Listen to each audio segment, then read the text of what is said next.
When we go to the doctor or dentist, we trust them and put our health in their hands. But for dentist Jennifer Moore's patients, that trust was violated. She was known as Gentle Jen, but she pleaded guilty to numerous drug fraud charges last year. And after a 4-month suspension of her license, Dr. Moore is now back to work. Our Ed Dranch asks why.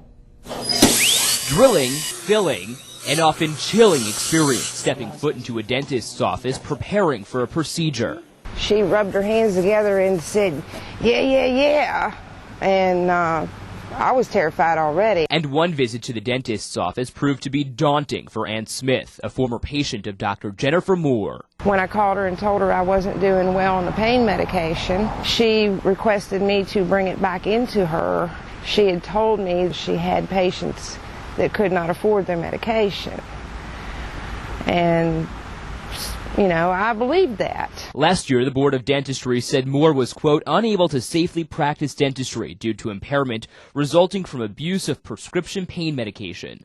Nothing to say. In 2009, Moore pleaded guilty to a felony drug possession charge and entered an Alford plea to another felony drug charge, admitting she wrote herself and others fraudulent prescriptions.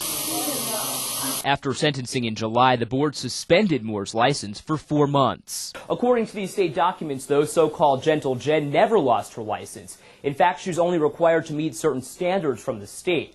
Having met them, she's back chairside, back practicing.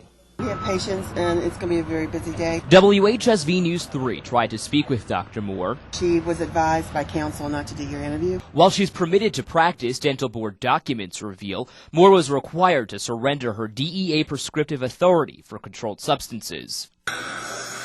When you're talking about an issue of public trust, but that's everybody's problem. Still, some lawmakers like State Delegate Todd Gilbert say something needs to be done. Bad behavior in the medical field is in need of exposure. Laws are always evolving, and we can certainly take a hard look at any issue, including one like this, to make sure that bad things don't happen again. Dr. Moore had her 2-year prison sentence suspended, Gilbert says, most likely because Moore was a first-time offender. Still, he believes justice may have been left on the table in this case.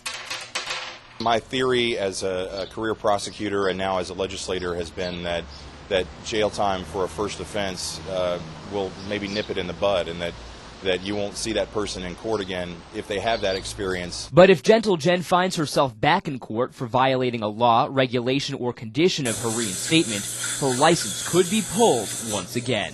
In Harrisonburg, I'm Ed Dranch, WHSV News 3. The dental board would not comment on the case. Dr. Moore was placed on supervised probation in Shenandoah County until next month.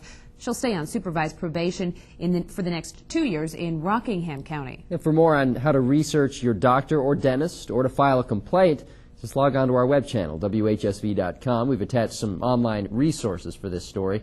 You'll find it right there on the homepage.